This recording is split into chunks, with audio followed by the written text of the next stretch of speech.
Lembra da estátua do Templo de Carteno? Aquela que só ataca quem quebra um padrão que ninguém no grupo conseguiu decifrar a tempo. O Jinvoo não foi o primeiro a parar na frente dela. Antes dele, teve um grupo inteiro. E esse grupo não estava tentando vencer a estátua. Estava tentando entender ela. Isso muda tudo. Porque força não resolve um problema que é, na verdade, um quebra-cabeça. Deixa eu voltar um pouco, antes desse momento. O grupo era liderado por um caçador chamado Song Shiu, guarda esse nome, ele volta a importar daqui a pouco.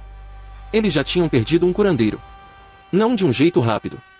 De um jeito que ninguém ali quis descrever direito depois. Eu só trouxe 3 curandeiros porque pensei que a gente ia acabar rápido.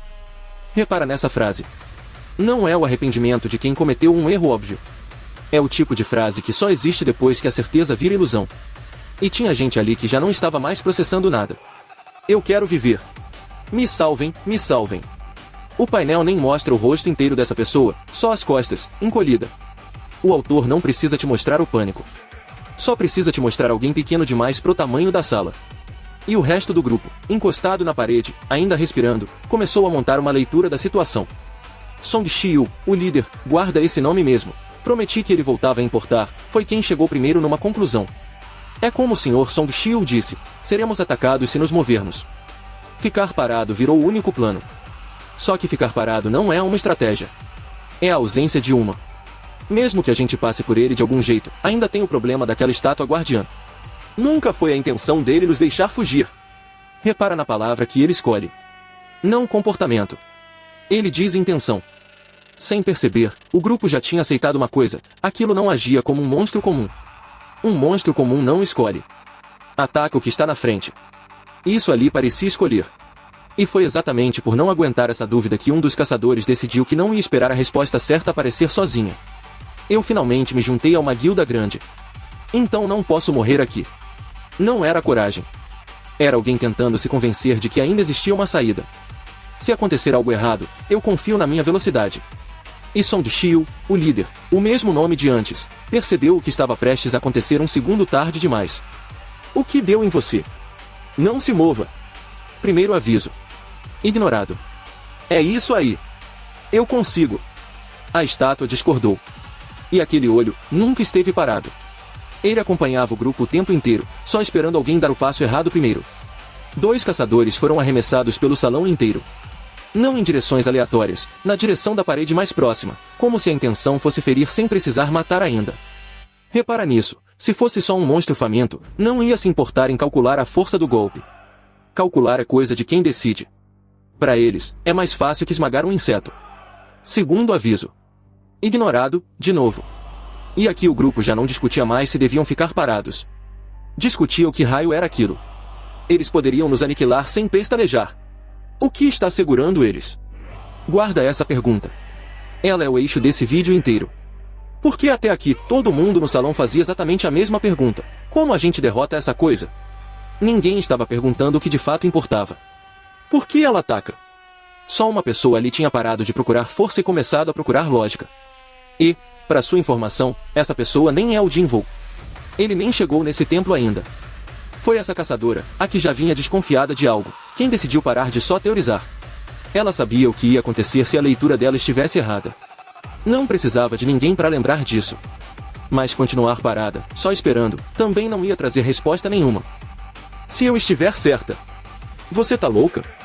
Ela deu um passo. De propósito. Na direção da estátua. Repara no que o autor faz com o enquadramento aqui. A câmera fica baixa, olhando para cima, pro tamanho da estátua, mas o centro do painel continua sendo o rosto dela. A cena não é sobre o monstro. É sobre a decisão. E foi só depois desse risco que alguém enxergou uma coisa que estava logo atrás da estátua o tempo inteiro. Não vai me dizer que... Espera. Aquilo não era só parede. Silêncio. Era pedra entalhada. Uma lápide. Coberta de símbolos que ninguém ali sabia ler. E talvez, a resposta estivesse bem ali. Desde o início. Esperando alguém parar de correr tempo suficiente para olhar. Os mandamentos de Carteno. Repara no que o autor faz com essa revelação. A resposta nunca esteve escondida. Estava na parede o tempo todo, literalmente. O problema nunca foi falta de pista. Foi confiança demais para parar e procurar uma. Sim. É isso. O primeiro mandamento era, venere o Senhor. E a partir dessa única linha meio quebrada, o grupo inteiro fechou uma leitura. Ele não ataca quem se mexe. Naquele momento, fazia sentido. Fazia sentido para cada pessoa ali dentro, com o texto literalmente na frente dos olhos deles. Eu não vou te dizer agora se essa leitura estava certa ou não. Só vou te lembrar de uma coisa, o autor não te mostra o resto dos mandamentos ainda. Enquanto o grupo comemorava ter decifrado o mecanismo, a estátua continuava ali, observando. Esses não são os olhos de um homem que procura a morte. Parecia que ela escolhia quem atacar. Como se avaliasse alguma coisa antes de decidir. O que exatamente? A obra ainda não te conta. E é melhor não inventar uma resposta antes da hora. É aqui que esse grupo e o Jinvoo se separam, bem antes de qualquer luta, na pergunta que cada um decide fazer. Esse grupo inteiro gastou a energia procurando uma regra para sobreviver ao guardião. Só um caçador, capítulos depois, no mesmo templo, ia gastar a energia tentando entender o guardião primeiro. E olha que interessante, os dois grupos tiveram acesso à mesma parede, à mesma lápide, aos mesmos mandamentos. A diferença nunca foi informação. Foi o que cada um decidiu fazer com o tempo que tinha antes de agir. De novo o mesmo padrão se repetindo, só que ninguém no salão percebeu ainda. Quem sobrevive num lugar desses não é o mais forte. É quem para de perguntar como eu venço isso e começa a perguntar o que eu não estou vendo.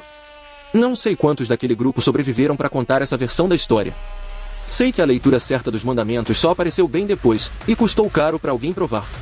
Se você já assistiu a análise completa do capítulo 4, você sabe exatamente quem pagou esse preço. E se ainda não assistiu, talvez seja a hora de descobrir por que o caçador mais fraco do grupo foi justamente o único que não caiu nessa armadilha. Deixa nos comentários, você teria arriscado dar aquele passo na frente da estátua, ou ia ficar parado esperando alguém provar a teoria primeiro? E se você chegou até aqui, faz um favor para esse canal, segue a página. A gente ainda tá bem no começo dessa jornada por Solo Leveling, e cada inscrito ajuda a continuar analisando capítulo por capítulo.